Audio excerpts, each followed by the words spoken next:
دے گا، اور پھر یہ اللہ کی اجازت سے یہ سفارش کریں گے، یہ سفارش کرتے چلے جائیں گے، نیک لوگ سفارش کرتے چلے جائیں گے اور بندوں کو بخشواتے چلے جائیں گے۔ یہ ایک بات تھی قیامت کے منظر نامے کی۔ واپس اسی جگہ پر پلٹ آئیں، اسی موضوع پر آ جائیں۔ اللہ تعالیٰ نے یہ ساری زینتیں، یہ سارا جو کچھ مزین کیا گیا، اس کو ذکر فرمانے کے بعد فرمایا ذالک متاع الحیات الدنیا، یہ سب کچھ دنیا کا متاع ہے، دنیا کی دولت ہے۔ میرے بھائیوں، میرے عزیز دوستوں، میرے بزرگوں، یہ سب کچھ یہیں رہ جانا ہے، اسی دنیا میں رہ جانا ہے، کوئی بھی ساتھ لے کر نہیں گیا۔ آخرت میں کیا چیز کام آنی ہے؟ ہر بندہ آج کے دور میں اتنا فکر مند ہے مال کمانے میں، اتنا وہ سنجیدہ اور اس قدر جینیس اور اس قدر وہ تیز ہو چکا ہے پیسہ کمانے میں، تو اس کی کوشش ہوتی ہے کہ صبح سے لے کر شام تک میں نے جو چیز کی ہے، محنت کی ہے، میں شام کو دیکھوں میں نے کمایا کیا ہے، میں نے کھویا کیا ہے۔ ایسا ہی ہے، ہر بندہ یہ کوشش کرتا ہے۔ وہ دیکھے کیا ہم نے کبھی یہ بھی غور کیا کہ آج کے دن میں ہم نے نیکیاں کتنی کی ہیں؟ آج کی رات دراصل اس بات کی تربیت کی ہے۔ ابھی بھی کچھ ساتھی جو باہر ہیں، میں ان سے گزارش کروں گا اندر آ جائیں تاکہ بات سمجھنے سمجھانے میں ذرا آسانی رہے، قریب قریب بیٹھیں، بات سمجھنے سمجھانے میں آسانی رہے گی۔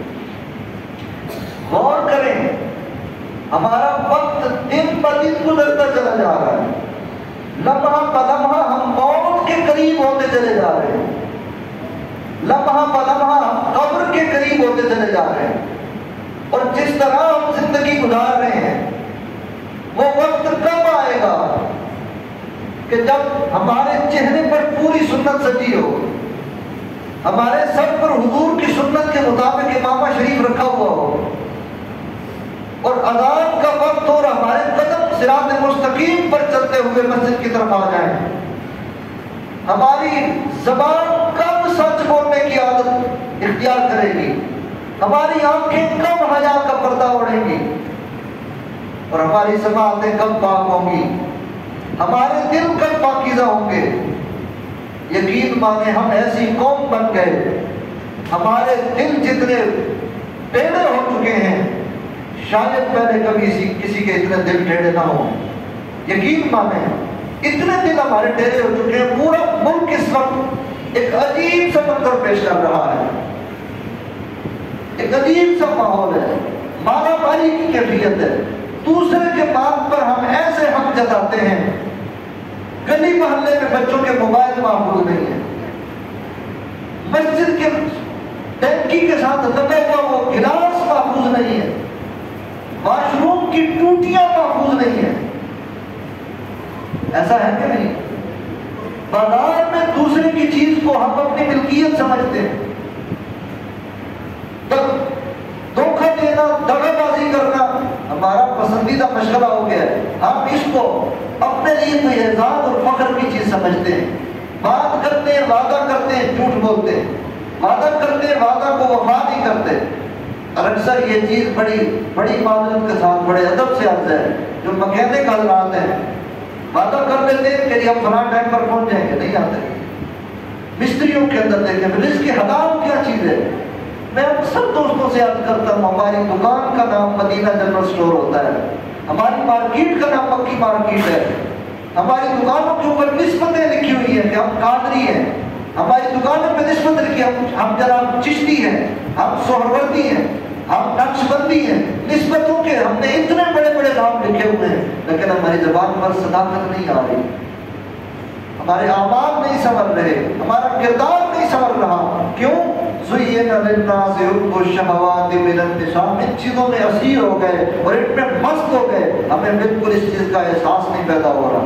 اب اگلی اس کے بعد اگلی والی بات سنیں، ذَلِكَ مَتَاعُ الْحَيَاةِ الدُّنْيَا، اللہ نے فرمایا کہ یہ سب کچھ دنیا کا متاع ہے، یہی ختم ہو جائے گا۔ وَاللَّهُ عِندَهُ حُسْنُ الْمَآبِ، بہتر ٹھکانہ اللہ کے پاس ہے، سب سے بہترین حسن المآب، جس کو اللہ حسین فرمائے، جس کو اللہ خوبصورت فرمائے، اس جیسی حسین شے کوئی ہو سکتی ہے؟ واللہ عندہ حسن المآب، اللہ کے پاس سب سے بہترین ٹھکانہ ہے۔ اب اس کے بعد مصطفیٰ کریم جان رحمت صلی اللہ علیہ وسلم کو ارشاد ہوا، فرمایا محبوب ان سے فرما دیجئے، محبوب ان سے فرما دیجئے کیا؟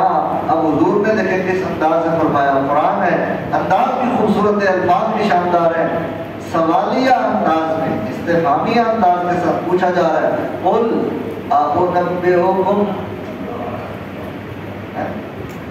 اب دیکھیں نا، ایک بندہ مشکل راستے پر کھڑا ہو، اس کو پتہ کوئی نہ ہو کہ میں کدھر جانا ہے، چوراہے پہ کھڑا ہو، اس کو راستے کی منزل کا نہ پتا ہو کہ کون سا راستہ مجھے منزل مقصود تک پہنچا رہا ہے، اس کو بالکل پتہ نہ ہو، مفلوق الحال ہو کے کھڑا ہو، توجہ اس کی بکھری ہوئی ہو، اس کنڈیشن میں، بکھرے ہوئے عالم میں، طبیعت جب بکھری ہوئی ہے، اس پریشانی کے عالم میں